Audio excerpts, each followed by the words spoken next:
This is Anushka Chaudhary और chemistry educator. अगले 10 से 15 मिनट के अंदर अंदर मैं आपके 50 मार्क्स कंफर्म करवा दूंगी। रीसेंट ईयर्स के पेपर को एनालाइज करने पे ये कुछ ऐसे टॉपिक्स हैं जो बार बार आपके यूज होते हैं और ये बहुत ही इंपॉर्टेंट कॉन्सेप्ट्स हैं जिनको अगले 10 टू 15 मिनट्स में हम अच्छे से रिवाइज कर लेंगे। ऐसी ट्रिक्स बताऊंगी जिससे कि तुम वो क्वेश्चंस को बहुत जल्दी सॉल्व कर सकते हो। तो चलो टाइम वेस्ट नहीं करते हैं एंड लेट्स स्टार्ट। तो सबसे पहले जो आपसे क्वेश्चन पूछे जाते हैं वो आपसे पूछे जाते हैं ऑक्सीडाइजिंग एजेंट और रिड्यूसिंग एजेंट का आइडेंटिफिकेशन करने के लिए। आपको मॉलिक्यूल दे दिया जाएगा और आपसे पूछा जाएगा कि ये ऑक्सीडाइजिंग एजेंट की तरह बिहेव करेगा या रिड्यूसिंग एजेंट की तरह। तो सबसे पहले मैं आपको ये बता देती हूँ, पी ब्लॉक के एलिमेंट्स में अगर आप मैक्सिमम ऑक्सीडेशन स्टेट उसकी ढूंढना चाहते हैं तो उसके वैलेंस इलेक्ट्रॉन्स के इक्वल होती है। ठीक है, तो चलिए अब हम इसको बढ़ सकते हैं। अगर हमारा जो पहला स्टेप होता है इसमें, जब भी हमें कोई स्पीशीज दी होगी तो हमें उसका ऑक्सीडेशन नंबर कैलकुलेट करना होता है। अगर हाईएस्ट ऑक्सीडेशन स्टेट में है वो अपनी, ठीक है, मैक्सिमम ऑक्सीडेशन स्टेट में है, तो वो हमेशा ऑक्सीडाइजिंग एजेंट की तरह बिहेव करेगा, सिर्फ और सिर्फ ऑक्सीडाइजिंग एजेंट की तरह। अगर वो अपनी लोएस्ट ऑक्सीडेशन स्टेट में है तो वो सिर्फ और सिर्फ रिड्यूसिंग एजेंट की तरह बिहेव कर सकता है। अगर वो अपनी इंटरमीडिएट ऑक्सीडेशन स्टेट में, मतलब बीच में है, तो वो ऑक्सीडाइजिंग एजेंट या फिर रिड्यूसिंग एजेंट दोनों की तरह बिहेव कर सकता है। इसका मतलब है वो डिसप्रोपोर्शनेशन रिएक्शन भी शो कर सकता है, मतलब खुद का ही ऑक्सीडेशन खुद का ही रिडक्शन भी कर सकता है। ठीक है, तो एक एग्जांपल के थ्रू इसे समझते हैं। Let's take this example. ठीक है, अगर हमारे पास में HClO4 है तो अगर हमें यहाँ पे Cl का ऑक्सीडेशन नंबर देखना है। Cl का ऑक्सीडेशन नंबर अगर इसको x देंगे तो हाइड्रोजन +1 होता है, ऑक्सीजन -2 दिखाता है। तो 1 + x - +4 × -2 और ओवरऑल चार्ज 0 है तो ये चार्ज 0 आ जाएगा। तो you will have 1 + x - 8 = 0, x - 7 = 0, तो x की वैल्यू +7 आ गई। क्लोरीन की वैलेंस शेल में 7 ही इलेक्ट्रॉन्स होते हैं तो उसकी मैक्सिमम ऑक्सीडेशन स्टेट +7 ही हो सकती है। तो यानी कि अपनी हाईएस्ट ऑक्सीडेशन स्टेट में, अगर ये अपनी हाईएस्ट ऑक्सीडेशन स्टेट में तो ये ऑक्सीडाइजिंग एजेंट की तरह बिहेव कर सकता है। ठीक है, सिमिलरली आपको यहाँ पर इसकी ऑक्सीडेशन स्टेट इसकी देखनी है and you have to answer in the comment section कि ये किस तरीके से बिहेव करता है। I will check all your answers, तो जरूर नीचे कमेंट करना कि ये किसकी तरह बिहेव कर सकता है और ये किसकी तरह बिहेव कर सकता है। ठीक है, तो फर्स्ट टॉपिक कवर हो गया, let's move forward to the next. Next is n factor, किसकी तरह बिहेव कर सकता है। ठीक है, तो फर्स्ट टॉपिक कवर हो गया, let's move forward to the next. Next is n factor. आपसे बहुत बार एन फैक्टर से रिलेटेड क्वेश्चन पूछे जाते हैं। आपसे एसिड का एन फैक्टर पूछा जा सकता है, बेस का एन फैक्टर पूछा जा सकता है, सॉल्ट का एन फैक्टर पूछा जा सकता है। इनफैक्ट आपसे रेडॉक्स रिएक्शन के भी एन फैक्टर्स पूछे जाते हैं। ठीक है, तो एन फैक्टर एसिड का क्या होता है कि वो कितने H+ आयंस डोनेट कर सकता है, नंबर ऑफ OH- एक्सेप्ट कर सकता है। ये दो डिफरेंट डेफिनेशंस होती है। ठीक है, तो कई बार तो आपको डायरेक्टली एसिड दिया जाता है, जैसे मैंने बोला एन फैक्टर ऑफ H2SO4, तो मैं ये सोच के चलूंगी कि उसके जो दोनों आयनाइजेबल H+ आयंस है वो दोनों लूज करेगा। ठीक है, तो उसके हिसाब से उसका एन फैक्टर 2 हो जाएगा। बट अगर कभी मुझे रिएक्शन देके एन फैक्टर ढूंढना है तो मेरे को रिएक्शन में देखना पड़ेगा कि वो कितने H+ आयंस लूज कर रहा है। जैसे यहाँ H2SO4 जो है वो दोनों के दोनों H+ आयंस लूज कर रहा है, तो यहाँ पे इसका एन फैक्टर 2 होगा।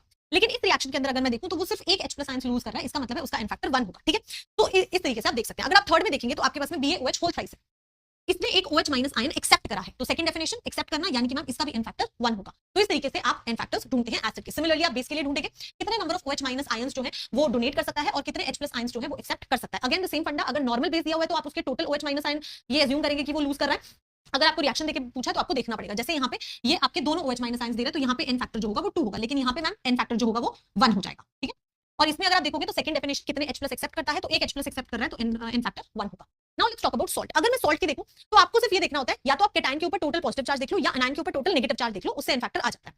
जैसे अगर मैं NaCl की बात करूं तो Na के ऊपर टोटल +1 है, Cl पे -1 है, तो एन फैक्टर इसका 1 होगा। मैग्नीशियम पे टोटल +2 चार्ज है, Cl एक पे -1 है पर 2 Cl है, इसका मतलब है टोटल -2 है, तो इसका एन फैक्टर 2 होगा। सिमिलरली इसका आपको मुझे कमेंट सेक्शन के अंदर आंसर देना है। थोड़ा सा टिपिकल है but definitely you can answer it. तो टोटल पॉजिटिव और टोटल नेगेटिव देके आपको मुझे बताना है। ठीक है, थर्ड जो कॉन्सेप्ट है वो मेरे बच्चे आपका कि मैम ये जो हमारी रिएक्शंस होती हैं इनको कैसे यूज कर सकते हैं। देखो बेटा, आपके पास में दो तरीके होते हैं। अगर आपके पास में एक बैलेंस केमिकल रिएक्शन है तो आप मोल कांसेप्ट को यूज करके इन क्वेश्चंस को सॉल्व कर सकते हो। जैसे लेट्स से ये मेरे पास एक बैलेंस रिएक्शन है जहां पे small a, small b, small c और स्मॉल d जो है वो इसके स्टोइचियोमेट्रिक कोफिशिएंट्स हैं। तो आप सारे के सारे मोल्स को इक्वेट कैसे कर सकते हैं, यू कैन से दैट हम मोल कांसेप्ट के बेसिस पे चल रहे हैं। मोल्स ऑफ a, जो भी आपको क्वेश्चन में a के मोल्स दिए होंगे, that upon the stoichiometric coefficient will be equal to moles of b upon the stoichiometric coefficient, moles of c upon stoichiometric coefficient and this. ठीक है, अब आपसे लेट्स से a के मोल्स दिए हुए हैं और पूछा है कि c के बताओ कितने मोल्स बनेंगे, तो आपको सिर्फ इसको और इसको इक्वेट करना है and your answer will come. अब मान लो आपसे पूछा कि ए के मोल्स दिए हुए हैं और आपसे पूछा कि बी के कितने मोल्स रिएक्ट करेंगे, क्योंकि बी रिएक्टेंट है तो आप इसको और इसको यूज करके ये फाइंड आउट कर सकते हो कि ए और बी के कितने मोल्स रिएक्ट करें हैं, पर सी और डी के हम कितने मोल्स प्रोड्यूस हुए हैं ये फाइंड आउट कर सकते हैं।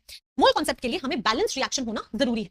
लेकिन अगर हम एन फैक्टर की बात करें, अगर आपको एन फैक्टर निकालना आता है, एसिड बेसिस सॉल्ट सबके एन फैक्टर्स निकालने आते हैं, तो आपको बैलेंस रिएक्शन होने की जरूरत ही नहीं है। आप सिर्फ इक्विवेलेंट्स निकालेंगे। इक्विवेलेंट्स कैसे निकलते हैं, आपके नंबर ऑफ इक्विवेलेंट्स जो होते हैं वो आपके number of moles into n factor ही होता है। ठीक है, तो आप इक्विवेलेंट्स निकालेंगे एंड फिर आपको इन स्टोइचियोमेट्रिक कोफिशिएंट्स की जरूरत ही नहीं पड़ेगी। Equivalents of A will be equal to equivalents of B will be equal to equivalents of C will be equal to equivalents of D. Let's say मैंने एक ऐसा क्वेश्चन दिया और मैंने कहा कि एक एसिड है, एक बेस के साथ रिएक्शन करता है, एसिड के इक्विवेलेंट्स इतने हैं, बेस का एन फैक्टर इतना है, बताओ बेस के कितने मोल्स हैं। तो आपके पास में पूरी रिएक्शन नहीं है, बैलेंस रिएक्शन नहीं है, लेकिन आप फिर भी क्वेश्चन को सॉल्व कर सकते हो। क्यों? क्योंकि आपको दोनों के इक्विवेलेंट्स की इंफॉर्मेशन है। तो that is how you can understand कि अगर आप एक बैलेंस केमिकल रिएक्शन यूज करते हैं तो आप मोल कांसेप्ट से क्वेश्चन सॉल्व कर सकते हैं, पर अगर आपके पास में बैलेंस केमिकल रिएक्शन नहीं है या इनकम्प्लीट रिएक्शन है तो आप इक्विवेलेंट कांसेप्ट को यूज करके क्वेश्चंस को सॉल्व कर सकते हैं। ठीक है, तो that is how you can do this.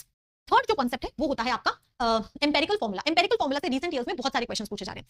सबसे पहले आपको ये समझना है कि एम्पेरिकल फॉर्मूला होता क्या है। ये सिंपलेस्ट रेशियो होता है of all the atoms in a particular मतलब सिंपलेस्ट रेशियो होता है of all the atoms in a molecular formula. जैसे मैं तुम्हें एक एग्जांपल देती हूँ, लेट्स से मेरे पास में C6H12O6 है, तो इसे मैं मॉलिक्यूलर फॉर्मूला कहती हूँ क्योंकि मॉलिक्यूलर फॉर्मूला मुझे पूरी इंफॉर्मेशन देता है, ठीक है। अगर मैं एम्पेरिकल फॉर्मूला की बात करूँ तो इन सब में से मैं 6 कॉमन में ले सकती हूँ, सिंपलेस्ट रेशियो मेरा CH2O होगा, तो ये मेरा एम्पेरिकल फॉर्मूला है। तो जो डिफरेंट एटम्स यूज होते हैं उनके सिंपलेस्ट रेशियो को एम्पेरिकल फॉर्मूला कहते हैं। आपको ये रिलेशनशिप याद करना है कि अगर आपके पास में एम्पेरिकल फॉर्मूला है तो आप उसको उस वैल्यू से, जैसे इसके लिए हमारा n वैल्यू 6 था, ठीक है, तो आप एम्पेरिकल फॉर्मूला को जो कॉमन वैल्यू होती है उससे मल्टीप्लाई करते हो तो आपके पास में मॉलिक्यूलर फॉर्मूला आ जाता है। लेट्स से आपने किसी तरह से एम्पेरिकल फॉर्मूला निकाल लिया और आपने n निकाल लिया, तो आप उसका मॉलिक्यूलर फॉर्मूला निकाल सकते हैं, ठीक है। एक और रिलेशनशिप होता है जिसको आपको कई बार न्यूमेरिकल्स में यूज करना पड़ता है कि जब मैं इस पूरे का मास निकालूंगी तो मॉलिक्यूलर मास आएगा और इसका मास निकालूंगी तो एम्पेरिकल मास आएगा। तो मॉलिक्यूलर मास को जब आप एम्पेरिकल मास से डिवाइड करोगे तब भी आपको वो कॉमन वैल्यू जो होती है वो मिल जाती है, ठीक है। तो अगर आप इसके मॉलिक्यूलर फॉर्मूला मास को इसके एम्पेरिकल मास से डिवाइड करेंगे तो आपको आंसर 6 मिलेगा, ठीक है। ये तो पहला तरीका होता है क्वेश्चन को सॉल्व करने का। दूसरा, आपसे इस तरीके से क्वेश्चन पूछा जाता है कि आपको अलग अलग एटम्स की मास परसेंटेज दे दी जाती है एंड दे आर आस्क्ड कि आपका एम्पेरिकल फॉर्मूला क्या है। लेट्स से मैंने बोला कि ए और बी का मॉलिक्यूलर मास 20 और 40 है और आपको इनकी मास परसेंटेज इतनी दी हुई है, ठीक है। तो मैं क्या 100 ले लूंगी, तो 20% ऑफ 100 विल बी 20 ग्राम्स, तो मेरे को मास मिल जाएगा और ये मेरे को 80 ग्राम्स मास मिल जाएगा। अब मुझे एम्पेरिकल फॉर्मूला निकालना है, तो मुझे मोल्स ऑफ ए निकालने हैं और मोल्स ऑफ बी निकालने हैं क्योंकि इसका जो सिंपलेस्ट रेशियो होगा वही मेरा आंसर होगा, ठीक है। मोलर मास दिया हुआ है, गिवन मास मेरे पास है, तो 20/20 कर सकती हूँ और ये 80/40 कर सकती हूँ। ये 1 आ जाएगा और ये मेरा 2 आ जाएगा। तो जो एम्पेरिकल फॉर्मूला होगा वो क्या हो जाएगा, AB2। So that is how आप एम्पेरिकल फॉर्मूलास निकाल सकते हैं। 90% ऑफ द केसेस में एम्पेरिकल फॉर्मूला कैलकुलेट डिवाइड करोगे तब भी आपको वो कॉमन वैल्यू जो होती है वो मिल जाती है, ठीक है। तो अगर आप इसके मॉलिक्यूलर फॉर्मूला मास को इसके एम्पेरिकल मास से डिवाइड करेंगे तो आपको आंसर 6 मिलेगा, ठीक है। ये तो पहला तरीका होता है क्वेश्चन को सॉल्व करने का। दूसरा, आपसे इस तरीके से क्वेश्चन पूछा जाता है कि आपको अलग अलग एटम्स की मास परसेंटेज दे दी जाती है एंड दे आर आस्क्ड कि आपका एम्पेरिकल फॉर्मूला क्या है। लेट्स से मैंने बोला कि ए और बी का मॉलिक्यूलर मास 20 और 40 है और आपको इनकी मास परसेंटेज इतनी दी हुई है, ठीक है। तो मैं क्या कंसीडर करूंगी, लेट अस से कि टोटल मास जो है, लेट टोटल मास इज 100, तो अगर मैं 100 ले लूंगी तो 20% ऑफ 100 विल बी 20 ग्राम्स, तो मेरे को मास मिल जाएगा और ये मेरे को 80 ग्राम्स मास मिल जाएगा। अब मुझे एम्पेरिकल फॉर्मूला निकालना है, तो मुझे मोल्स ऑफ ए निकालने हैं और मोल्स ऑफ बी निकालने हैं क्योंकि इसका जो सिंपलेस्ट रेशियो होगा वही मेरा आंसर होगा, ठीक है।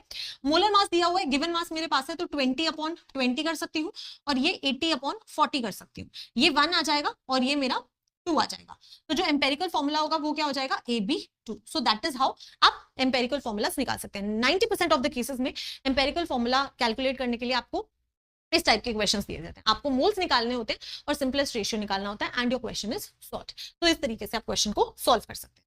नेक्स्ट जो कॉन्सेप्ट आपसे यूज किया जाता है वो होता है लिमिटिंग रिएजेंट, कि लिमिटिंग रिएजेंट से हम कैसे क्वेश्चंस को सॉल्व करें। लिमिटिंग रिएजेंट वो रिएजेंट होता है, जैसे आपके पास में 2 या 3 रिएक्टेंट्स हैं, उनमें से वो रिएक्टेंट जो सबसे कम है, जो सबसे जल्दी खत्म हो जाएगा, वो आपका लिमिटिंग रिएजेंट होता है। इसका मतलब ये हुआ कि लिमिटिंग रिएजेंट ही डिसाइड करेगा कि प्रोडक्ट कितना बनेगा, क्योंकि एक बार अगर लिमिटिंग रिएजेंट खत्म हो गया तो उसके बाद में तो प्रोडक्ट बन ही नहीं पाएगा। तो लिमिटिंग रिएजेंट एक तो रिएक्शन के अंदर पूरा का पूरा खत्म होता है और दूसरा वो डिसाइड करता है कि प्रोडक्ट कितना बनेगा। Let's take an example. जैसे आपके पास में ये रिएक्शन है, अगर आप ध्यान से देखें तो ये एक बैलेंस्ड केमिकल रिएक्शन है, तो मैं इसमें मोल कॉन्सेप्ट यूज कर सकती हूँ। तो मोल कॉन्सेप्ट यूज करने से पहले मुझे लिमिटिंग रिएजेंट ढूंढना पड़ेगा। जब मेरे पास 2 या 2 से ज्यादा रिएक्टेंट्स की इंफॉर्मेशन दी होती है तभी मैं लिमिटिंग रिएजेंट ढूंढती हूँ, ठीक है। तो लिमिटिंग रिएजेंट निकालने का एक ट्रिक होता है कि आप रेशियो ढूंढ ले। रेशियो किसका, इसके मोल्स अपॉन इसका स्टोइशियोमेट्रिक कोफिशिएंट, आंसर आया 1। इसके मोल्स अपॉन इसका स्टोइशियोमेट्रिक कोफिशिएंट, आंसर आया 2। जिसका रेशियो कम होता है वो आपका लिमिटिंग रिएजेंट होता है, मतलब ये आपका लिमिटिंग रिएजेंट होगा। बी जो होगा वो आपका एक्सेस रिएजेंट होगा, मतलब जो एक्स्ट्रा रह जाएगा, अनरिएक्टेड रह जाएगा। अब क्योंकि ए मेरा लिमिटिंग रिएजेंट है तो पहली चीज तो रिएक्शन के अंदर ये पूरा खत्म होगा और दूसरी चीज ये डिसाइड करेगा कि सी कितना बनेगा। तो लेट्स फाइंड आउट कि सी कितना बनेगा। मोल्स ऑफ सी, मैंने कहा था ना balance chemical reaction, moles of C upon stoichiometric coefficient 3 will be equal to moles of A जो रिएक्ट करे हैं अपॉन स्टोइशियोमेट्रिक कोफिशिएंट 2। ए के मोल्स 2 मुझे दिए हुए हैं, सी के मोल्स मुझे ढूंढने हैं, ठीक है। तो moles of C upon 3 will be equal to 2/2, answer आ गया 1, यानी कि सी के मोल्स कितने आ गए 3/3। तो आपके सॉरी मैंने 2 था, 2 मोल्स ऑफ 2 ही था, 2/2 हो गया, ठीक है।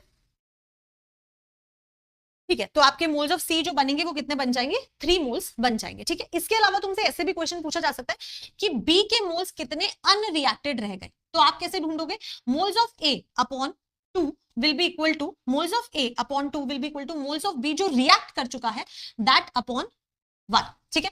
ए के मोल्स 2 है, तो 2/2 is equal to moles of B reacted. कितने मोल्स बी के रिएक्ट करे हैं? 1।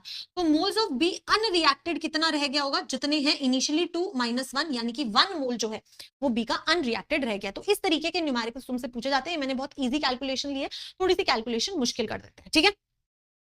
नेक्स्ट जो कॉन्सेप्ट आपसे बहुत बार पूछा जाता है वो होता है केपी और केसी। केपी जो होता है वो इक्विलिब्रियम कांस्टेंट होता है जब हम गैसेस को लेते हैं, और इक्विलिब्रियम कांस्टेंट गैसेस के पार्शियल प्रेशर से कैलकुलेट करते हैं। केसी जो होता है वो तब कैलकुलेट किया जाता है इक्विलिब्रियम कांस्टेंट जब हम रिएक्टेंट्स और प्रोडक्ट्स की कॉन्सेंट्रेशन को यूज करके इक्विलिब्रियम कांस्टेंट कैलकुलेट करते हैं।